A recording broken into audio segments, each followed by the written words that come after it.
পড়ে গেল। মেলার ভিড়ে এত আওয়াজের মধ্যেও আচমকা চিৎকার শুনে ফিরে তাকাই চকিতে। দুদিকে বাঁশ বেঁধে মাঝখান বরাবর টান টান দড়ি, তার উপর দিয়ে রোগা কাঠির মতো হাত পাওয়ালা মেয়েটা হেঁটে যাচ্ছে ব্যালেন্স রেখে। মাথার উপর আবার দুটো মাটির হাঁড়ি বসানো। সবাই দেখছে আর নিচে পেতে রাখা গামছায় 2-4 টাকা করে ফেলছে। একটুর জন্য পা ফসকে ছিল মেয়েটার, কিন্তু না, সোজা নিচে পড়তে পড়তে ধরে নিয়েছে একজন। ওদেরই দলের কেউ হবে। বেঁচে গেল এ যাত্রা। রঘুদা আমার হাত ধরে টানে, তারপর কানের কাছে ফিসফিস করে বলে, আরে চ, দাঁড়িয়ে পড়লে হবে? প্রথম কাজ তোর, মন শক্ত কর। এই খোকন সোনা মার্কা চেহারার জন্যই বসের তোকে মনে ধরেছে, সন্দেহ করবে না কেউ। আমি চমকে উঠলাম, পকেটে হাত দিলাম, হাতে ধাতব ঠান্ডা উঠে এলো। বেশ ভারী পকেটটা, হাঁটতে অসুবিধা হচ্ছে। গলাটা হঠাৎ যেন শুকিয়ে গেল, কিন্তু মুহূর্তের জন্য। জিভ দিয়ে শুকনো ঠোঁট চেটে আমি রঘুদার দিকে তাকিয়ে হাসলাম। রঘুদা পিঠে ধাক্কা দিয়ে বলল, যা বলেছি মনে আছে? ভিড়ের মধ্যে ছুরিটা চালিয়ে দিবি শুধু পিঠ বরাবর, শক্ত করে ধরে। আমাদের লোক বাইক নিয়ে রেডি আছে, সাঁ করে তুলে নেবে। আমি মন শক্ত করলাম, পারবো, ঠিক পারবো। অনেকবার প্র্যাকটিস করেছি বালির বস্তার উপর, পারতেই হবে আমায়। আর রঘুদারা কাছে পিঠেই থাকবে ভিড়ে মিশে, যদিও ধরা পড়ার চান্স নেই তা নয়, কিন্তু কাজটা করতে পারলেই এই পকেটটা গরম হয়ে যাবে একেবারে, একটু ঠান্ডা লেগে থাকবে না কোথাও। বাজারে যত ধার আছে সব শোধ করে দেব একদিনে। এটা করতেই হতো আমায়, না হলে আত্মহত্যা করা ছাড়া অপমান থেকে বাঁচার আর উপায় ছিল না।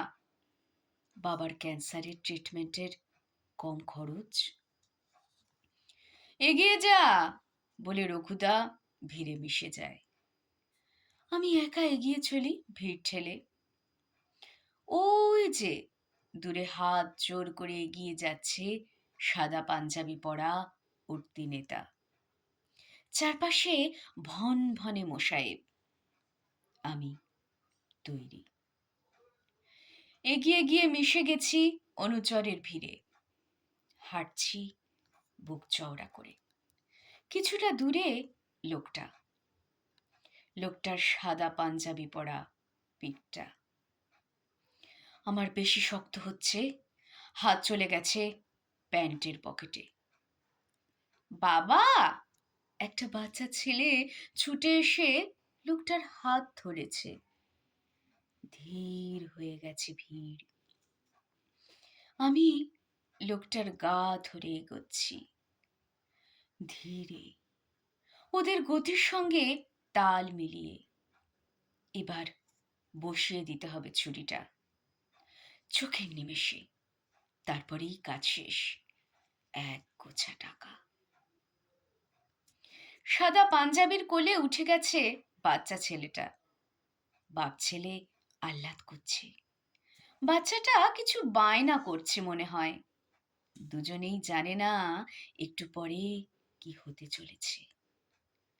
ঠিক এমন, হ্যাঁ, এমন করে কোলে নিয়েই আমাকেও বাবা মেলা দেখাতো।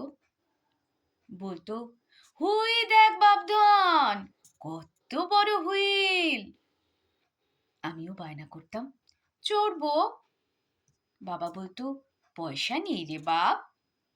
বাবার জামাটা ঘামে ভিজে সপ সপ করতো, তবুও বাবা কোল থেকে নামিয়ে দিত না আমায়। আমি ছুরিটা হাতে ধরেছি, আর কয়েক মুহূর্ত। ছেলেটা লোকটাকে চাপটে আছে, নাকে ঘামের গন্ধ আসছে। খুব চেনা চেনা লাগছে হঠাৎ। আমি পিছিয়ে যাচ্ছি। সাদা পাঞ্জাবির সঙ্গে দূরত্ব বাড়ছে, আরো বাড়ছে। পড়ে গেল, পড়ে গেল! আমি চমকে দাঁড়িয়ে পড়লাম। আর এক পাও এগোবো না। মাদারির খেলা দেখানো মেয়েটার আবার পা ফসকেছিল। নিশ্চয়ই কেউ ধরে নিয়েছে পড়ে যাওয়ার আগেই।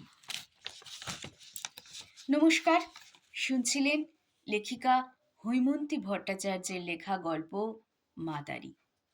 প্রযত্নে সানার গল্পের ছাপি।